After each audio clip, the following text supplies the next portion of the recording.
저는 30살 중반의 2살짜리 아이가 있는 애기 엄마입니다. 평범한 집안에서 살면서 학창시절 동안 평범하게 보냈어요. 고등학교 때에도 보통 여자애들처럼 똑같이 분식점 가는 걸 좋아하고 있는 듯 없는 듯 튀지 않은 애였습니다. 그런데 그런 저는 여자애들과 다른 점이 있었어요.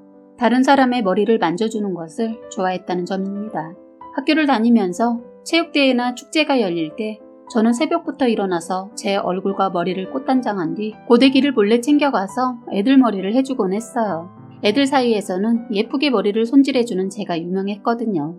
어느 정도였냐면 쉬는 시간에 돈 조금 받으면서 애들 앞머리를 잘라주곤 했습니다. 엄마는 제가 학교에서 그렇게 애들 머리를 손질해주는 것을 알고 있었는데 뭐라 하지 않더군요. 그냥 머리 만지는 것을 좋아하나 보다 생각하시더라고요. 그러던 중 저는 고등학교 3학년이 되었습니다. 다른 애들은 자신이 목표하는 대학교를 가기 위해 열심히 공부를 했는데 저는 그때부터 저의 미래에 대해 진지하게 고민하게 되었죠. 어떻게 보면 늦은 시기인 것 같지만 그 시기에 진지하게 고민하지 않고 다른 애들이 가니까 나도 무작정 대학을 가야 한다는 생각으로 갔다면 아마도 저는 포기했을 것 같아요. 그때 제가 미래를 고민하고 있다는 것을 알고는 저희 엄마가 먼저 저에게 헤어 디자이너 쪽으로 가보는 것은 어떠겠냐고 물어보시더라고요. 생각해보니 저는 성적도 그렇게 좋은 편이 아니었고 제가 즐기면서 열심히 할 수 있을 것 같다는 생각이 들게 되었습니다. 그렇게 저는 남들이 대학교에 갈 때 미용 전문학원에 들어가서 정말 자부할 수 있을 만큼 열심히 노력했어요. 솔직히 미용은 어렸을 때 하는 애들이 많기 때문에 제가 혹시라도 지쳐질까봐 불안했던 마음이 참 컸던 것 같습니다. 그래서 저는 밥 먹는 시간도 아끼고 잠자는 시간도 아껴가면서 미용 시험을 준비했어요. 그 결과 저는 미용 업계에서 유명한 미용실에 취직을 할 수 있게 되었습니다. 처음에는 잡일을 도맡아서 하고 중요한 업무를 맡을 수도 없었지만 저는 저의 실력으로 올라간 그곳을 포기하고 싶지 않았고 결국 성공하게 되었어요. 제가 대학교를 포기하고 미용학원에 들어가서 공부하겠다고 했을 때 저를 말렸던 사람들의 연봉보다 저의 연봉이 더 높아졌고 남부럽지 않은 삶이었습니다. 물론 그 사람들은 편하게 앉아서 일을 하고 업무를 보겠지만 저는 하루 종일 일어나 있고 손을 움직이다 보니 몸 건강이 썩 좋지는 않아요. 그래도 저는 부모님께 손 벌리지 않으며 오히려 용돈을 드리면서 효도를 하고 있고 제가 원하는 생활을 하고 있기 때문에 만족하고 있었습니다. 그런데 여기서 문제는 저희 남편을 만나고 나서부터 시작이 되었죠. 제가 여기에 사연을 보내게 된 것에 대한 얘기를 해보겠습니다. 저의 끔찍했던 시집살이 때문이에요. 저의 남편은 제가 일하는 미용실의 직원과 손님의 관계로 처음 만나게 되었습니다. 제가 일하는 곳은 서울에서도 중심 쪽에 있는 지역이었고 한마디로 주 고객층들이 돈이 많으신 분들이었어요. 처음에는 남편의 친구분이 제가 담당하는 손님이었고 남편은 그분에게 소개를 받게 되어 온 것이었어요. 처음 저희 미용실에 온 남편은 저와 상담을 하고 싶다고 했기 때문에 상담을 하고 제가 담당하는 한 분의 손님이 되었죠. 그러던 중 저의 업무용 번호가 있는 폰에 문자가 하나 오게 되었습니다. 그 문자는 바로 남편이었고 아주 정중하고 매너 있게 문자가 와 있더군요. 그 문자 내용은 자신이 누구이며 어떤 일을 하고 있는지 왜 저와 밖에서 한번 보고 싶은 것인지 쭉 적혀 있었어요. 솔직히 남편이 외모도 출중한 편이고 꾸준한 자기관리로 한눈에 보기에도 멋지다라고 느낄 만한 사람입니다. 거기에다가 매너와 배경까지 훌륭한 사람이죠. 그런 사람이 저에게 먼저 다가오니 저는 한번 만나봐도 나쁠 거 없지라는 생각으로 한두 번 만나보게 되었고 서로에게 호감이 있던 저희는 교제를 시작하게 되었습니다. 교제를 시작하고 보니 남편은 저보다 8살이 많은 사람이더군요. 하지만 저는 나이가 사랑에 영향을 미친다고 생각하지 않기 때문에 별로 신경 쓰지 않았습니다. 그리고 저 또한 그때 당시 29살로 그렇게 어린 나이가 아니었거든요. 그러던 중 제가 30살이 되고서부터 저희 사이에서는 결혼 이야기가 나오게 되었습니다. 그때가 사귄 지 8개월쯤 된 것으로 기억하는데 솔직히 이른감이 있긴 했지만 결혼을 일찍 하고 싶었던 저는 흔쾌히 좋다고 했어요. 미용업계라는 게 솔직히 한번 성공하게 되면 돈은 많이 벌 수 있지만 업무 환경이 그렇게 좋진 않습니다. 그렇다 보니까 저는 돈을 모아둘 수 있을 만큼 모아둔 뒤에 결혼을 하고 아이가 생기게 되면 일을 그만둘 것이라는 생각이 있었거든요. 그렇게 저희는 결혼 준비를 본격적으로 시작하기에 앞서 서로의 부모님을 뵈러 가게 되었습니다. 솔직히 남편의 가정은 대대손손 돈이 좀 많은 집안이라 저를 못마땅해 할 것이라고 예상했어요. 그런데 처음 뵌 남편의 부모님의 반응이 그렇게 좋지는 않더라도 나쁘지는 않더라고요. 그런데 그건 모두 거짓이었습니다. 그건 나중에 얘기하도록 하고 그때 분위기를 설명드리자면 저의 직업과 부모님의 직업을 물어보고 그냥 형식적인 이야기를 나누었어요. 직업까지만 듣고 저의 연봉이나 다른 금액적인 부분은 궁금해하지도 않더라고요. 그래서 그냥 남편이 다 알려줬나 보다 하고 넘어가게 되었습니다. 그런데 혼수에 대해서도 그냥 저에게는 많은 거 할 필요 없다고 했는데 나중에 보니 시댁에서 다 준비를 했더라고요. 마치 있는 사람 티를 팍팍 내는 것 같았어요. 한마디로 저를 아무것도 없는 사람인 양 능력 없는 사람 취급을 하셨어요. 결혼 날짜도 잡히고 준비도 다 한 상태라 굳이 따지지 않고 그냥 돈 굳었다라고 마음 편하게 생각하기로 했어요. 그렇게 저희는 결혼 준비를 모두 마치게 되었는데 남편이 신혼집에 대한 이야기를 하다가 시댁에서 함께 사는 것이 어떻겠냐고 조심스럽게 물어보더군요. 이유는 시댁이 저의 직장인 미용실과 가까웠기 때문에 제가 아이를 가질 때까지만 시댁에서 살자고 하는 겁니다. 다 저를 위해 신경 써서 말을 해줬는데 저는 솔직히 부담이 되더군요. 남자들은 자기 부모라서 그런지 며느리에게도 똑같을 거라고 생각하나 봐요. 고민을 하고 있는 저에게 아이를 가지게 되면 직장을 그만두기로 했으니 그때 남편의 회사 근처로 분가를 해서 사는 것은 어떠겠냐고 남편이 권유했어요. 저는 시부모님이 시집살이를 시킬 뿐이라고 생각하지 않았기 때문에 며칠을 고민하다가 알겠다고 했죠. 결혼을 하고는 신혼생활을 시댁에서 지내게 되었습니다. 그런데 예상처럼 결혼 후 함께 살게 된 시부모님은 그리 나쁘지 않았어요. 예뻐해 주진 않았지만 그렇다고 꾸짖거나 타박하지 않더군요.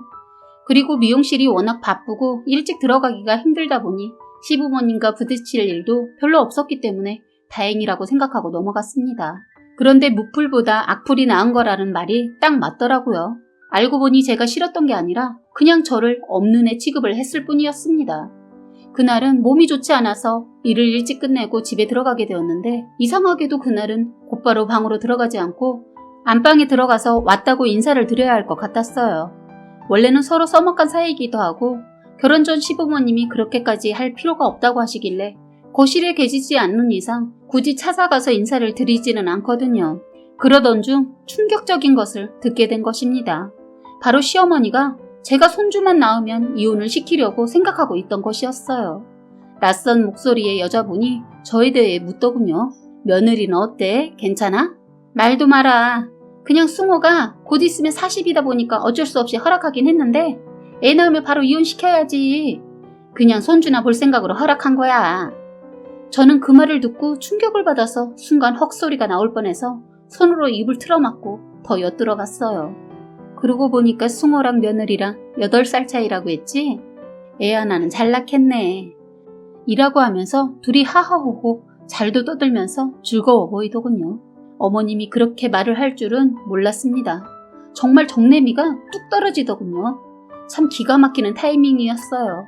어이가 없어서 방문 앞에서 제 험담을 하는 것을 멍 때리고 듣고 있다가 이러고만 있으면 안 되겠다는 생각이 드는 겁니다. 그래서 저는 안방 앞에서 남편에게 전화를 걸었어요. 남편이 전화를 받자마자 끊지 말고 잘 들어 라고 하고는 안방문을 열어버렸습니다. 안방 문 앞에 서 있는 저를 보고 어머니와 어머니 친구분이 많이 놀라신 듯 보였어요. 그 앞에서 저는 다시 물어보았습니다. 방금 뭐라고 하신 거예요? 다시 말씀해보세요. 라고 했더니 모르는 척을 하시더군요.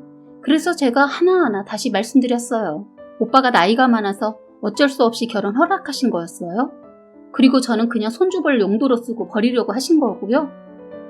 넌 말을 무슨 이라고 하시면서 아니라고 하시려다가 갑자기 말을 바꾸시는 겁니다. 물론 그때 남편이 다 듣고 있다는 사실을 모르고 계셨겠죠. 그래, 너가 알았으니 말해보자. 솔직히 우리 집안에서 널 받아줄 이유가 뭐가 있겠니? 뭐 명문대를 나온 것도 아니고 집안이 좋지도 않고 무엇보다 남의 머리카락이나 잘라주는 애가 뭐가 좋다고. 참. 솔직히 며느리라고 소개하기도 쪽팔린다. 다 들었으니 속이 시원하니? 시원해? 이 말을 시어머니 앞에서 직접 듣고 나니 참 눈물만 나더군요. 시어머니 친구분이란 사람도 똑같은 인간인지 팔짱을 끼고 저를 꼬라보고 있었어요. 저는 솔직히 제가 남부끄럽게 살았다는 생각을 하지 않았었거든요. 그런데 처음으로 제가 너무 초라하고 제가 대학을 나오지 않았다는 점과 미용업을 하고 있다는 점, 그리고 저의 평범한 집안까지 그냥 다 원망스럽다는 생각이 들더군요. 그래서 그냥 전 그 길로 남편과의 전화도 끊고 현관문을 나서서 차를 타고 무작정 나왔습니다. 그리고는 길가에 그냥 차를 대놓고 울었던 것 같아요. 그런데 3시간 정도가 지나고 남편에게 전화가 오는 거예요. 어디냐고 물어보는 남편에게 이제 그만하고 싶다고 내 인생을 비참하게 만들어주는 그곳에서 내 남은 인생을 보내고 싶지 않다고 했습니다. 그랬더니 남편이 제발 직접 보고 말하자면서 어딘지 한 번만 알려달라길래 제가 있는 곳에 주소를 찍어서 보내주었어요. 남편은 20분 만에 그곳으로 달려왔고 남편은 그냥 저에게 계속 미안하다고 하면서 연락이 없었던 3시간 동안 무슨 일이 있었는지 알려주더군요. 남편은 저와 통화하는 걸 듣자마자 화가 나서 곧바로 회사를 나와 차를 타고 집으로 가게 되었다고 했습니다. 시어머니와 남편은 3시간 동안 화를 내고 울고 불며 싸웠다고 합니다. 남편은 더 이상 시어머니를 보지 못하겠다고 했고 어머님은 넌 지금 엄마 편은 못 들어줄 망정 그 기집애 편이나 들어주는 거냐며 화를 내셨대요. 물론 시어머니는 하나뿐인 아들이 자신에게 이렇게까지 화낼 줄은 몰랐겠죠. 그리고는 남편은 분가할 테니 그렇게 알라고 얘기하고 나갔다고 했습니다. 그러면서 남편이 저에게 다른 사람이 봐도 너는 충분히 열심히 살아왔고 완벽한 사람이야. 오히려 나한테 가분한 사람은 너고 상처받게 해서 미안해. 내 엄마가 그럴 줄은 정말 몰랐어. 미안해. 정말 미안해. 우리 나가서 살자. 라고 하는 겁니다. 그때 많은 생각을 했어요. 같이 끝까지 가야 할지 그냥 이대로 헤어질지 그런데 시어머니만 안 보고 산다면야 괜찮지 않을까라고 생각했어요. 그리고 나를 많이 사랑해주는 이 남자를 놓치고 싶지 않았습니다. 저는 용기 내서 남편의 말을 따랐어요. 왜냐면 남편의 진심 어린 사과를 받게 되었기 때문입니다. 저는 그날 이후 친정집에서 잠시 살다가 남편이 구한 신혼집에 들어가 살게 되었어요. 친정에서도 모든 사실을 알고 제 뜻대로 하라고 하셨습니다. 시어머니 자존심에 저에게 전화도 안 오더군요. 나이 먹은 아들을 어떻게 하지도 못하니까 보고만 계시다 자기 하에 못 이겨 해외에 계신 이모님 댁에 가셨다고 들었습니다. 아버님도 나중에 사실 알고 날벼락이 떨어져서 어떻게 보면 도피 같은 거였어요. 아버님은 한 달에 한두 번 뵙고 지내지만 어머님은 아예 만나지 않고 살았어요. 그런데 기가 막힌 게 그 일이 있고 난 후 1년 정도 뒤에 저에게 시어머니의 진심 어린 사과가 담긴 문자가 오게 되었습니다. 솔직히 아직 상처가 많이 남아있어서 어머님의 사과를 받고 난 후에 다른 연락은 하지 못하겠더라고요. 그리고 시어머니의 그 문자가 진심인 것인지 믿어지지도 않았습니다. 그저 남편을 보기 위한 거짓이었을 거라고 생각하고 고민 끝에 먼저 손을 내밀어 주신 어머니에게 저는 앞으로 별일 없을 것이라고 문자 넣어드렸네요. 그 어머님도 연락이 없더군요. 그런데 또다시 연락이 왔는데 기가 막힌 게 제가 아이를 임신했다는 소식을 듣고 왔더군요. 그땐 문자가 아닌 전화였는데 받지 않았습니다. 남편도 굳이 마음이 내키지 않으면 받지 말라고 하면서 태교에만 전념하라고 하더군요. 남편에게도 절대로 우리 사는 곳 알려주지 말라고 했어요. 그런데 솔직히 시어머니 저희 집 알아보는 거 시간 문제라는 거 알고 있기 때문에 시어머니가 몰라서 저희 집 안 오는 것은 아니라는 생각은 있었어요. 시어머니가 자꾸 신경은 쓰였지만 무시하고 막달까지 안 보고 지냈는데 출산 한 달을 남겨두고 시어머니가 저희 집에 찾아온 겁니다. 문을 열까 말까 고민하다 문을 열어드렸습니다.